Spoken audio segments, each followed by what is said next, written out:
Hi guys, welcome to the very first video of our channel. இன்னைக்கு first வீடியோனால என்ன content பண்ணலான்ட்டு ரொம்ப யோசித்து நிறைய ரிசர்ச் பண்ணிவிட்டு ஒரு ஹை டிமாண்டட் வீடியோ கண்டென்ட்டோட வந்திருக்கேன். ஸோ இன்னைக்கு நம்ம மூவி ரேட்டிங்ஸ் தான் பார்க்க போகிறோம். மூவி ரேட்டிங்ஸ்னால் வெறும் மூவி ரேட்டிங்ஸ் இல்லை கைஸ், நம்ம இன்னைக்கு நோஸ்டாலஜிக்கான மூவி ரேட்டிங்ஸ் எல்லாம் பார்க்க போகிறோம். நான் இன்னைக்கு நோஸ்டாலஜிக்கான மூவிஸ் எல்லாம் அள்ளி போட்டு எடுத்துகிட்டு வந்திருக்கேன். அதெல்லாம் இன்னைக்கு நம்ம ரேங்கிங் பண்ண போகிறோம். ஸோ இந்த ரேங்கிங்கில் 4 டயர்ஸ் இருக்க போது. First tier is going to be twist மேலே ட்விஸ்ட்டு. நான் ட்விஸ்ட் மேலே ட்விஸ்ட் எதுக்கு வச்சுருக்கேன்னா ட்விஸ்ட் அண்ட் டர்ன்ஸ் நிறைய இருக்கும் அப்படின்ற மாதிரி ஒரு இது. Second tier is going to be emotional damage. Emotional டேமேஜாக நீங்கள் நினைக்கிற மாதிரி இல்லை கைஸ். எமோஷனல் டேமேஜ்னால் இந்த மூவி பார்த்தா எப்போவுமே நான் அழுதுருவேன், அப்போ பார்த்தாலும் சரி இப்போ பார்த்தாலும் சரி இந்த மூவி பார்த்தாலே நான் அழுதுருவேன் அப்படின்ற மாதிரி ஒரு tier. And then the third tier is going to be ஜாலியாக இருக்கும். அந்த மூவி பார்த்தா நமக்கு வந்து ஃபன்னாக இருக்கும், அது போல் ஃபன் வைப்ஸ் கொடுக்கும் அப்படின்ற மாதிரி மூவிஸாக வந்து ஜாலியாக இருக்கும். And then the last tier is going to be absolute cinema. So last tier வந்து absolute cinema. It's going to be a masterpiece. So இவ்வளோதான் கைஸ் நம்மளோட டயர்ஸ். வீடியோக்குள்ளே போகலாமா? வாங்க. So first movie is Herbie fully loaded. Herbie fully loaded வந்து நிறைய yearly 2K kids and 90s கிட்ஸ்க்கு தெரிஞ்சிருக்க வாய்ப்பு இருக்குது. ஏன்னா நம்மளோட சைல்டுஹுட்டே அந்த மூவியில் தான் இருக்கும். அந்த மூவியில் வந்து கார் வந்து பேசுகிறது சரி, காருக்கு ஒரு ஆட்டிடியூட் இருக்கிறது சரி, கார் வந்து அதுவே ட்ரைவ் பண்ணுறது அதெல்லாம் பார்க்க புதுசாக இருந்தது, நல்லா இருந்தது. ஸோ அந்த மூவி ரொம்ப எமோஷ்னலெல்லாம் கொண்டு போகாது. ஸோ ஆனால் ஒரு கம்ஃபர்டான கம்ஃபர்ட் மூவின்னு நம்ம சொல்லலாம். ஸோ நம்ம வந்து ஹர்பி ஃபுல்லி லோடட் கொண்டு போயிட்டு ஃபன்னாக இருக்கும்ல போடலாம். Okay, second movie is going to be Zathura the space adventure. Zathura the space adventure தான் நான் ஃபர்ஸ்ட் பார்த்த சயின்ஸ் ஃபிக்ஷன் மூவி. அந்த மூவியில் வந்து ஒரு லூடோ மாதிரி ஒரு கேம் விளையாடி அந்த கேம் மூலியமாக அவங்க ஸ்பேஸ்க்கு போயிடுவாங்க. அந்த ஸ்பேஸ் வந்து திரும்பி எப்படி மீண்டு வராங்க எர்த்துக்கு அப்படின்றது தான் கதையே இருக்கும்.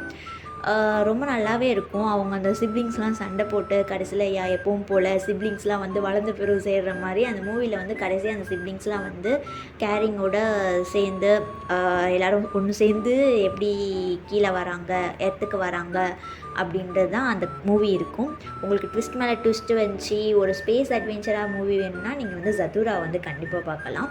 ஸோ சதுராவில் வந்து நிறைய ட்விஸ்ட் மேலே ட்விஸ்ட் இருக்குதுனால நம்ம ட்விஸ்ட் மேலே ட்விஸ்ட்டில் போடுறோம். Sadhra is going to be twist மேலே twist. So third movie is going to be CJ7 Alien movie. I think இது வந்து ஒரு ஜாப்பனீஸ் மூவின்னு நினைக்கிறேன்.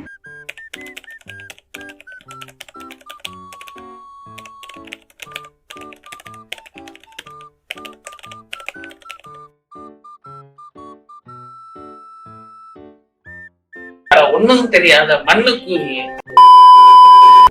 அந்த மூவி இஸ் ஆல் அபவுட் ஒரு புவர் ஃபாதர் வந்து அவனோட சன்னோட ஹாப்பினஸ்க்காக எவ்வளோ அளவுக்கு வேணாலும் போவேண்டா அப்படின்ற மாதிரி அந்த கதை கொண்டு போயிருப்பாங்க. It's a very emotional movie. அப்போ தான் நம்ம வந்து CJ7 வருவார், வந்து அவங்களோட லைஃப்பையே சேஞ்ச் பண்ணுவார். கடைசியில் கிளைமேக்ஸில் தான் ட்விஸ்ட் வச்சுருப்பாங்க. லைக் CJ7 தான் வந்து அவரோட டேடியை காப்பாற்றி அந்த ஃபேமிலியை காப்பாற்றி அவர் இறந்து போகிற மாதிரி இருக்கும் அந்த கதையில். ஸோ ரொம்ப எமோஷ்னலாக இருக்கும். நான் இப்போ பார்த்தா கூட அந்த மூவியை பார்த்தா அழுதுருவேன்.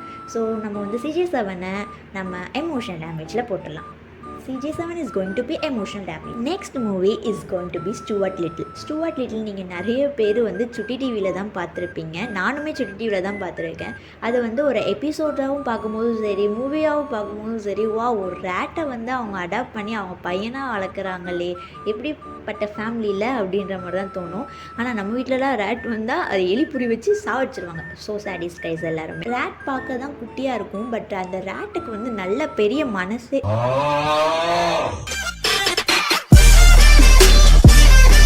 நான் ஸ்டூவர்ட் லிட்டில் சின்ன வயசுலேயும் சரி இப்போவும் சரி பார்த்தா எனக்கு ரொம்பவே ஃபன்னாக இருக்கும். So Stuart Little is going to be ஃபன்னாக இருக்கும், ஜாலியாக இருக்கும்ல போடலாம். Stuart is going to be ஜாலியாக இருக்கும். Next movie honey I shrunk the kids. இந்த மூவி எத்தனை பேர் பார்த்துருப்பீங்கன்னு தெரியல. நானுமே ரொம்ப சின்ன வயசுலலாம் பார்த்ததில்ல. நான் கொஞ்சம் வளர்ந்த பிறகு தான் இந்த மூவி பார்த்தேன். பட் இந்த மூவி ரொம்பவே நல்லாயிருக்கும். ஒரு அட்வென்ச்சரஸான மூவி. ஒரு சயின்டிஸ்ட் வந்து எல்லோரும் அந்த பசங்களெல்லாம் குட்டி குட்டியாக ஆக்கிடுவாங்க. அவங்க வந்து அவங்களோட கார்டன்லேயே தொலைஞ்சு போயிடுவாங்க. அந்த கார்டன்லேருந்து எப்படி தப்பிச்சு வந்து எப்படி திரும்ப பழையபடி மாறுறாங்கன்றது தான் கதை அந்த படமே. ஸோ ரொம்ப அட்வென்ச்சரஸாக இருக்கும். அதுலேயுமே நிறைய ட்விஸ்ட் மேலே ட்விஸ்ட் இருக்கும். ஸோ நீங்கள் வந்து உங்களுக்கு ஒரு ட்விஸ்டட் மூவி வேணும் அப்படின்னா, இல்லை அட்வென்ச்சரஸ் மூவி வேணும்னா ஹனி ஐ ஸ்ட்ரங்க் த கிட்ஸை go and watch. Okay guys, honey I shrunk the kids is going to be twist மேலே twist. The next movie the karate kid. Jackie Chan நடிச்சிருப்பார். எனக்கு Jackie Chan வந்து ஒரு real லைஃப்பில் உள்ள man அப்படின்னு தெரியாது. ஜாக்கி ஜானும் சரி, அதுக்கப்புறம் வந்து மிஸ்டர் பீமும் சரி, எனக்கு வந்து ரியல் லைஃப்பில் இருக்காங்கன்னே தெரியாது. நான் வந்து கார்ட்டூனில் தான் பார்த்துருக்கேன். பட் நான் ரியல் லைஃப்பில் ஜாக்கி ஜானை ஃபர்ஸ்ட் பார்த்தது வந்து தி கராத்தே கிட்டில். அதில் வந்து ஜாக்கி ஜான் ரொம்பவே நல்லா நடிச்சிருப்பார். அது கூட வந்து ஜேடன் ஸ்மித் நடிச்சிருப்பாருன்னு நினைக்கிறேன். அவங்க 2 பேர் ஆக்டிங்குமே ரொம்ப நல்லாயிருக்கும். நல்ல மோட்டிவேட்டடான மூவி அந்த மூவியே. ஸோ நான் Jackie Chan, obviously Jackie Chan வந்து நடிச்சிருக்காரு, நம்ம தலைவர் நடிச்சிருக்காரு. ஸோ அதனால் வந்து it's going to be absolute cinema. So Jackie Chan வந்து அந்த படம் பேர் என்னது, மறந்துட்டியா? Karate kid. அதை கொண்டு போய் நம்ம வந்து அப்சல்யூட் சினிமாவில் போடலாம். Karate kid is going to be absolute cinema. Next the last movie pursuit of happiness. நான் பர்சூட் ஆஃப் ஹாப்பினஸை உண்மையாக சொல்ல போனேன்னா ரொம்ப சின்ன போனலலாம் பார்க்கல. நான் வந்து ஒரு கொரோனா டைமில் தான் பார்த்தேன். But it was a very very good movie guys. நீங்கள் பார்க்கலன்னா ப்ளீஸ் கோ அண்ட் வாட்ச். நான் டீமோட்டிவேட்டாக இருக்கும் போதும் சரி, டிப்ரெஸ்டாக இருக்கும் போதும் சரி, நான் அந்த மூவி பார்த்தேன்னா மோட்டிவேட் ஆகிடுவேன்.